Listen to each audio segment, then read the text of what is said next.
အားလုံးပဲမင်္ဂလာပါ UK Match Day ရဲ့ Facebook နဲ့ YouTube Channel ကနေကြိုဆိုပါရစေဒီကနေ့ရဲ့နောက်ဆုံးရအားကစားသင်းတွေကိုကြည့်ရမယ်ဆိုရင်တော့ Switzerland နိုင်ငံမှာပြုလုပ်ခဲ့တဲ့ FIFA ရဲ့တနစ်တာအကောင်းဆုံးဆုရွေးချယ်ပွဲမှာ2020ခုရဲ့အကောင်းဆုံးဘောမဆုကိုတော့ Bayern Munich အသင်းရဲ့တိုက်စစ်မှု Robert Lewandowski ကမဲအများဆုံးရပြီးရွေးချယ်ခဲ့တဲ့ Cristiano Ronaldo ကဒုတိယ Leo Messi ကတတိယရခဲ့တာပါဒါအပြင်အကောင်းဆုံးနီးပြဆုစီးရင်မှာတော့ Liverpool ရဲ့ Jurgen Klopp ကဖလား3လုံးရတဲ့Bayern Munich နီးပြ Hansi Flick ကိုကြောပြီးအကောင်းဆုံးနီးပြဆုကိုရခဲ့တာပါခလော့အနေနဲ့ Hansi Flick နဲ့24မဲစီတူညီခဲ့ပေမဲ့နိုင်ငံလက်ရွေးစင်အသင်းတွေကရွေးချယ်တဲ့မဲတွေမှာ Klopp ကပိုရခဲ့လို့ Hansi Flick ကိုကြောပြီးအကောင်းဆုံးနီးပြအဖြစ်ရွေးချယ်လိုက်တာဖြစ်ပါတယ် Marcelo Bielsa ကတော့တတိယရခဲ့တယ်ပြီးတော့မှ FIFA ရဲ့တနစ်တာအကောင်းဆုံးသွင်းဂိုးဆုကိုတော့တောင်ကိုရီးယားကစားမဆွန်ယုံမင်းရဲ့ဂိုးကအကောင်းဆုံးဆုရွေးခဲ့ရပြီးတော့ Luis Suarez ကတတိယပဲရခဲ့တယ်ဒါအပြင် Bayern Munich ရဲ့ဂိုးသမား Manuel Neuer ကတော့တနစ်တာရဲ့အကောင်းဆုံးဂိုးသမားဆုကို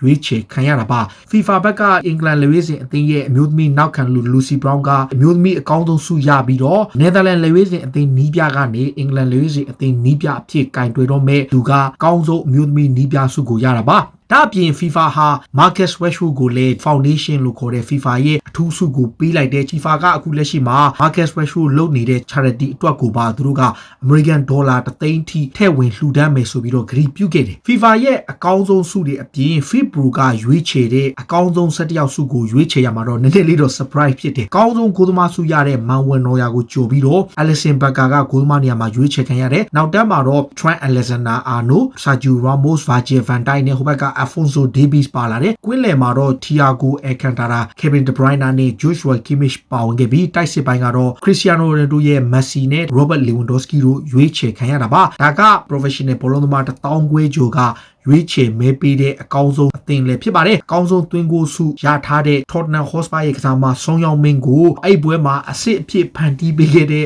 တကယ်တော့ Jan Vertonghen ကအဲ့ပွဲမှာသူ့ကို pass ပေးလုပ်တာအဲ့အစစ်အဖြစ်ဖန်တီးပေးခဲ့တဲ့ Vertonghen က slam ပြီးတော့ဂုံပြူပြီးတော့ဖုံးဆက်ပြီးပြောကြားခဲ့တဲ့ချီကျူးခဲ့လို့ Tottenham Hotspur ရဲ့နီးပြ Jose Mourinho ကလည်းသူ့ကစားမကတကယ်ကိုထိုက်တန်လို့အကောင်းဆုံးဆုကိုရရှိခဲ့တယ်လို့ဆိုခဲ့တာပါတစ်ချိန်တည်းမှာပဲဒီစပိန်နိုင်ငံရဲ့ Spain Super ဖလားပေါ်ပုံမှန်အားဖြင့်ရာသီအဖွင့်မှာ La Liga Champion နဲ့ Spain Copa del Rey Champion တို့ကန်ရတဲ့ Spain Super ဖလားပွဲကိုပြီးခဲ့တဲ့နှစ်ကစပြီးတော့ Semi Final ပုံစံနဲ့၄သင်းရှင်းပြိုင်နေဒီနေ့ရာသီမှာတော့ Spain Super ဖလားပြိုင်ပွဲကို Copa del Rey Final တက်ထားတဲ့ Real Sociedad နဲ့ Athletic Club Bilbao အပြင် La Liga Champion Real Madrid နဲ့ဒုတိယရတဲ့ Barcelona တို့ပါဝင်တဲ့ Semi Final ပွဲစဉ်တွေကိုရေးဆွဲရမှာ Barcelona အသင်းကအဝေးကွင်းမှာ Real Sociedad နဲ့တွားကစားရမှာဖြစ်ပြီးတော့ Real Madrid ကသူတို့ရဲ့အိမ်ကွင်းမှာ Athletic Club Bilbao နဲ့ကန်ရမှာပါဒီပွဲတွေကိုတော့ January 13-14 ရက်နေ့မှာကန်ပြီးတော့ဘိုလူပွဲကိုတော့ January 18 ရက်နေ့မှာကန်မှာဖြစ်ပါတယ်ပြီးခဲ့တဲ့နှစ်ကတော့ Saudi နိုင်ငံမှာကျင်းပခဲ့တာပါတခါ England Premier League ဘက်မှာတော့ကစားသမား9ယောက်လဲလှယ်ခွင့်ရမယ့်အခွင့်အရေးကို share ရှင်များအစည်းအဝေးမှာထပ်ပြီးတော့မဲနိုင်ရေးဆွဲဆုံးဖြတ်ခဲ့တယ်။ Jurgen Klopp အပါအဝင်ထိပ်တန်းနီးပြတွေကဒီနေ့ရက်ဒီ Premier League ပြိုင်ပွဲမှာကစားသမား9ယောက်ထိလဲလှယ်ခွင့်ရမယ့်ဥပဒေကိုပြန်လည်ပြောင်းခြင်းနဲ့ဥရောပတိုက်လုံးနဲ့ Champions League မှာအားလုံးက9ယောက် system ရှိပေမဲ့ England Premier League က3ယောက်ပဲထားတဲ့အပေါ်ကို Klopp ကဝေဖန်ထားတဲ့အချိန် share ရှင်များအစည်းအဝေးမှာအသင်း20မှာအသင်းငယ်အများစုဟာနောက်ထပ်တစ်ကြိမ်9ယောက်စီစဉ်ကိုထပ်ပြီးတော့ပယ်ချခဲ့လို့ဒီတစ်ကြိမ်မှာလည်းထပ်ပြီးပြက်ပြယ်ခဲ့လို့ Klopp လိုချင်တဲ့အခြေအနေကအဆင်မပြေခဲ့တော့ပါတခါအပြောင်းရွှေ့ဘက်ကိုကြည့်ရင် Austria Class RB Salzburg အသင်းရဲ့ကွင်းလယ်ကစားမ Dominic ကတော့ပိုင်ရှင်တူပဲဖြစ်တဲ့ RB Leipzig အသင်းကိုပြောင်းရွှေ့သွားပြီဖြစ်ပါတယ်ကျော်နမတ်ဆက်ခုနှစ်ဝစ်စင်မဲ့အသက်20အရွယ်ရှိတဲ့ Hungary ကွင်းလယ်ကစားမဟာ Leipzig ကိုယူရို25သန်းနဲ့ပြောင်းမှာပါပြောင်းရွှေ့ကြေးယူရို15သန်းအပြင်အပိုစုချင်းငွေ10သန်းနဲ့25သန်းနဲ့ RB Leipzig ကရအောင်ခေါ်လိုက်နိုင်ပါတယ်တခါနာပိုလီအသင်းကလည်းနူယာဒီမှာစာချုပ်တက်တန်းကုန်တော့မဲ့သူတို့ရဲ့တိုက်စစ်မှုမီလစ်ကိုရောင်းထုတ်တော့မယ်လို့ဆိုပါတယ်မီလစ်ကလက်ရှိမှာ26နှစ်ရှိတဲ့နာပိုလီကိုပြောင်းရွှေ့လာပြီးတဲ့ကခြေစွမ်းပြ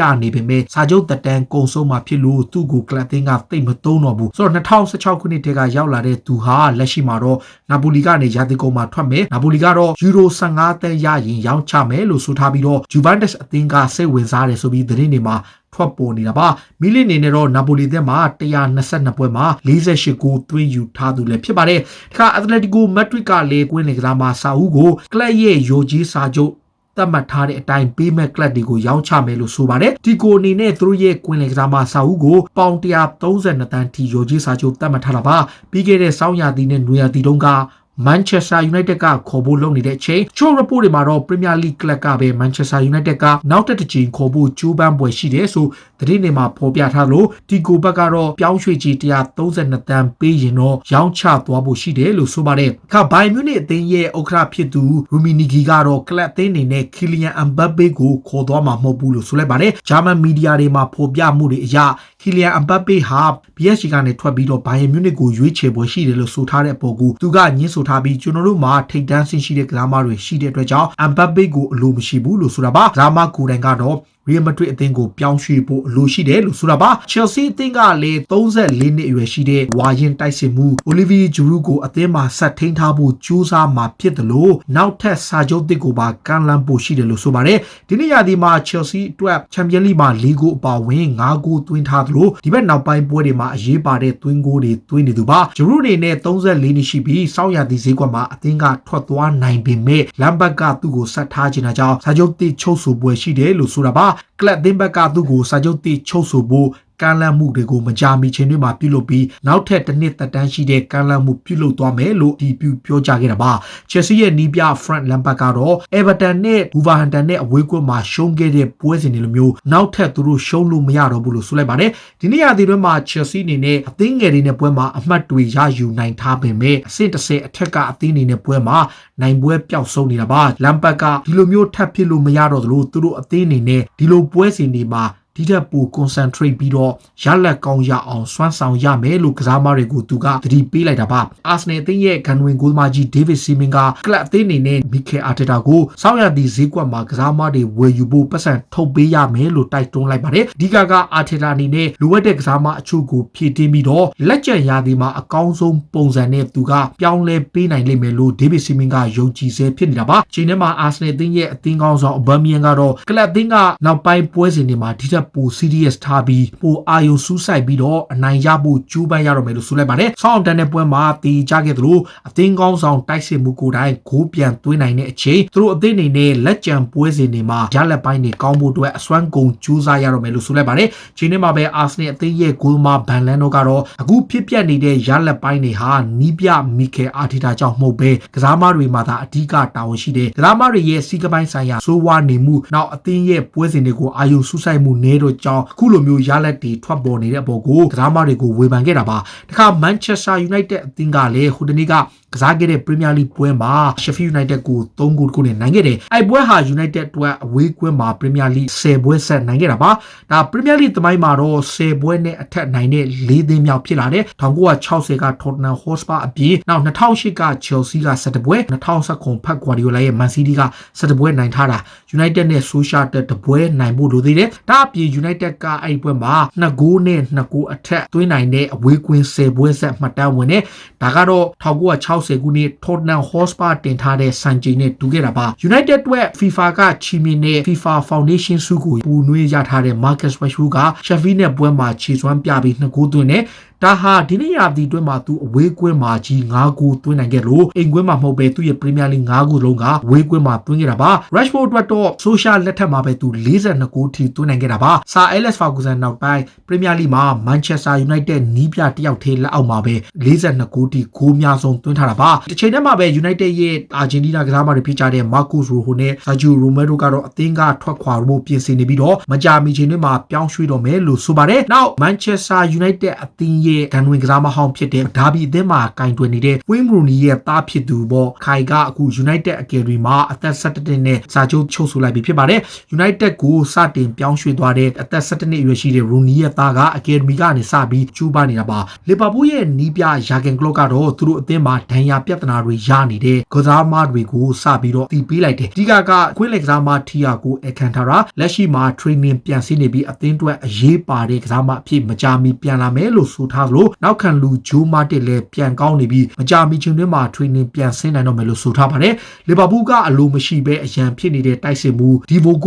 Origi ကိုတော့ Wolverhampton အသင်းကခေါ်ဖို့လုပ်နေတယ်။ Raul Jimenez ကိုဆုံးရှုံးထားတဲ့ Wolves အနေနဲ့ Origi ကိုခေါ်ယူဖို့ကြိုးပမ်းနေတာဖြစ်ပြီးတော့ Liverpool အသင်းချီကနေရဖို့ကြိုးပမ်းနေတာပါ။ Jurgen Klopp ကတော့သူ့ကို15တန်းသတ်မှတ်ထားပါတယ်။ချိန်ထဲမှာပဲ Jurgen Klopp က FIFA ရဲ့တနစ်တာအကောင်းဆုံးနီးပြဆုရရှိတဲ့အပေါ်ကိုဝေဖန်မှုတွေအများကြီးရှိနေတဲ့အချိန် Benfica ရဲ့ ရဲ့နီးပြဟိုဆေဟေဆူကတော့ကလော့နဲ့လက်ရှိမာဆယ်လိုဘီယာဆာတို့နှစ်ဦးဟာတကယ်ကိုကမ္ဘာအကောင်းဆုံးနီးပြ3ယောက်ပနာမဆင်းအောင်မဝင်သင့်ဘူးလို့သူကဝေဖန်လိုက်တယ်။ဘာကြောင့်ဒီဂျူလီယန်လိုပက်တက်ခီပေါ့ဆဗီယာရဲ့နီးပြနဲ့ဇီနီဒီစီဒန်မပါလဲဆိုတာကိုသူကမေးခွန်းထုတ်ခဲ့တယ်လို့ဟန်စီဖလစ်တာဒီစုကိုရတင်တယ်ဆိုပြီးတော့သူကဝေဖန်ခဲ့တာပါ။အေဗာတန်ရဲ့နီးပြကာလိုအန်ဂျယ်လိုတီကတော့သူ့အနေနဲ့နီးပြဘွားတက်တန်းတစ်လျှောက်အေစီမီလန်ကထွက်ခွာပြီးပထမဆုံးချိန်စာချုပ်တက်တန်းကုံဆုံးတဲ့အထိကလပ်တစ်သင်းမှာနေသွားမယ်လို့ဆိုလိုက်ပါတယ်။အေစီမီလန်ကထွက်လာပြီးကြတဲ့က PSG Real Madrid Bayern Munich နဲ့ဒီ Chelsea အသင်းတွေမှာနှစ်နှစ်ကျော်တာနီးပြလုပ်ရင်ကစာချုပ်မပြည့်ပဲထွက်ခွာခဲ့ရတာပါ